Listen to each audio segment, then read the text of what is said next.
আসসালামু আলাইকুম, welcome to my new blog. আর আজকের ব্লগটি অনেক ইন্টারেস্টিং হতে যাচ্ছে, কারণ আজকে আমি যাচ্ছি বাজারে। আর আমি বাজারে কি কি কেনাকাটা করি, কি করি না করি সবই আপনাদের সাথে শেয়ার করব। আর এই যে আমার মেয়ে আর আমার হাজব্যান্ড রেডি হয়েছে, এখন আমরা বাজারে চলে যাব। গাইস, আমাদের বাসার থেকে বাজারের দূরত্বটা বেশি না, সামান্য একটু। তো এই তো আমরা চলে যাচ্ছি বাজারে।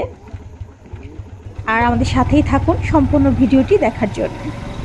আর সম্পূর্ণ ভিডিও না দেখলে কিন্তু একটু মজা পাওয়া যাবে না। তো গাইস, আমরা কিন্তু বাজারে চলে আসছি। আর আজকে আমি একদম শুকনা মরিচ নিব, কারণ এই শুকনা মরিচগুলো আমি ভালো করে রোদে শুকিয়ে তারপরে ভাঙাবো, যাতে করে সামনে রোজা আর আমি সারা বছর খেতে পারি। আমার যেহেতু ছোট বেবি, ওকে নিয়ে আমার ঝামেলা হয়, সেই ক্ষেত্রে আমি সবকিছুর প্রিপারেশন আগে থেকেই করে রাখি। তো আমার এইখানে মেয়ে আর হাজবেন্ড দাঁড়িয়ে আছে, আর আমি কেনাকাটা করতেছি।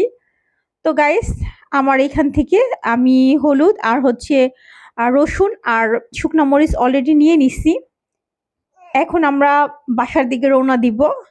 আর গাইস, আমার ভিডিওগুলো যদি ভালো লেগে থাকে তাহলে অবশ্যই আমাকে সাপোর্ট করবেন, আমার পাশে থাকবেন, কারণ আপনাদের সাপোর্টই আমাকে সামনের দিকে নিয়ে যেতে পারবে।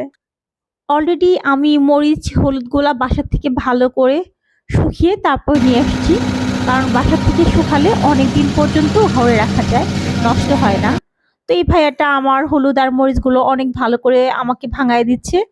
আর আমার মেয়ে এখানে দাঁড়িয়ে আছে। অ্যাকচুয়ালি এখানে দাঁড়িয়ে থাকলে প্রচন্ড কাশি আসে, তারপরও কি করব, যেহেতু আমার কেউ নাই, সেই ক্ষেত্রে আমার মেয়েকে আমাকে রাখতে হয়।